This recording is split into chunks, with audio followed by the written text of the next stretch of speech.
Hi everyone, it's Marcy. It's Sunday, and I've renamed Sundays Book Talk Sundays, since I'm all about books. As an English teacher for 25 years, and an avid reader for 50 of my 52, of course, how could it be anything else? Anyway, so I would like today to talk about one of my favorites called Reading Lolita in Tehran by Azar Nafisi. This is a wonderful book. It's a personal memoir of her experience as a literature professor in Tehran, Iran, during the Islamic Revolution. And she teaches Western literature, controversial for the Islamic regime, but teaches Western literature such as The Great Gatsby and Lolita by Vladimir Nabokov, and other cornerstone Western pieces of literature like Huckleberry Finn and so on.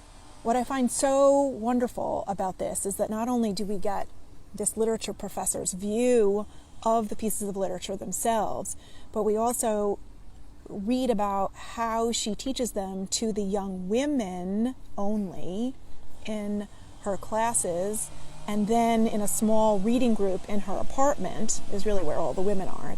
It's co-ed in her classes. But she teaches them about the literature. They read it together and discuss it in a very intimate setting in her living room. And we get to see how the themes and characters and conflicts of the literature are interpreted by these young women who are stifled, who are misogynistically not free, whose access to the world is filtered through the Islamic regime. And they're reading about Gatsby and Daisy Buchanan and Jordan Baker and Nick Carraway, and the characters themselves and the conflicts of the story and the character traits of the characters are opening up these young women's eyes to things that they would never have conceived of before. It is actually quite philosophically, humanistically, poetically beautiful. During the time where she was actually teaching at the University of Tehran, she had a particular male student who was sort of an up-and-coming officer or person of interest of the Islamic regime.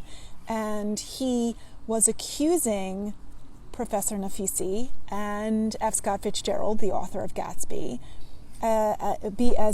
being corrupt and teaching incorrect or amoral values, etc., etc.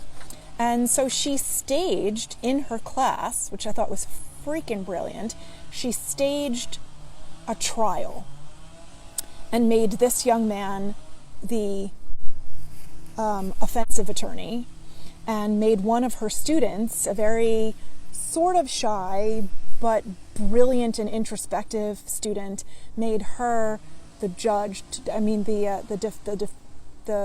judge of the case, and she, Professor Nafisi herself, was the defense attorney for the novel, The Great Gatsby, because as the professor, she has access to literary criticism and has studied this extensively and knew the novel better than her students had. And so she goes through the entire second section of this book that is divided into 3 sections. She spends the whole time talking about Gatsby, and I'm just going to read you a little piece. It's on page 136. Our discussion of Gatsby for a short while seemed as electric and important as the ideological conflicts raging over the country. In fact, as time went by, different versions of this debate did dominate the political and ideological scene. Fires were set to publishing houses and bookstores for disseminating immoral works of fiction. One woman novelist was jailed for her writings and charged with spreading prostitution. Reporters were jailed, magazines and newspapers closed, and some of our best classical poets like Rumi and Omar Khayyam, I don't know how to pronounce that, were censored or banned. Like all other ideologues before them, the Islamic revolutionaries seemed to believe that writers were the guardians of morality. This displaced view of writers, ironically, gave them a sacred place, and at the same time it paralyzed them. The price they had to pay for their new preeminence was a kind of aesthetic impotence. Personally, the Gatsby trial had opened a window into my own feelings and desires.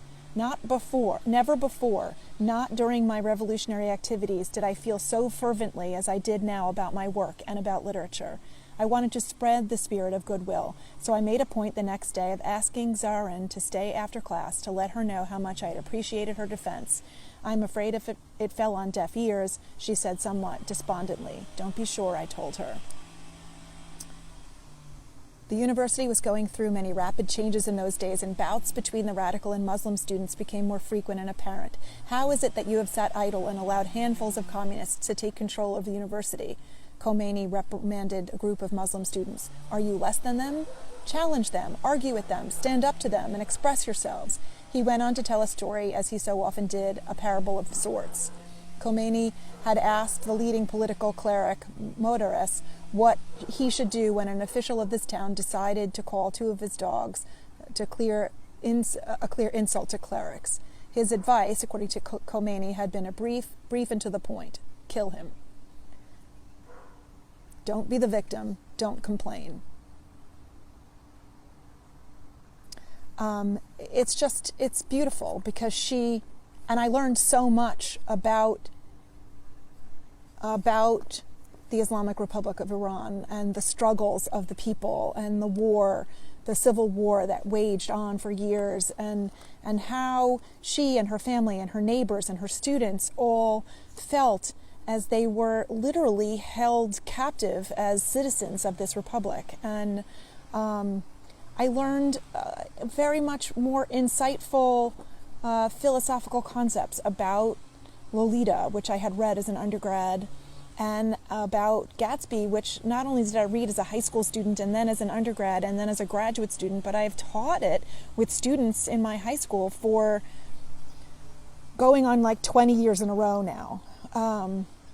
And I still learned more insightful analytical things about it through Professor Nafisi's brilliant prose, as well as learning about how contextually it connects with current politics and human discussion of morality, etc. I highly recommend it. Most libraries have it. There's she narrates the audiobook in her own lovely voice.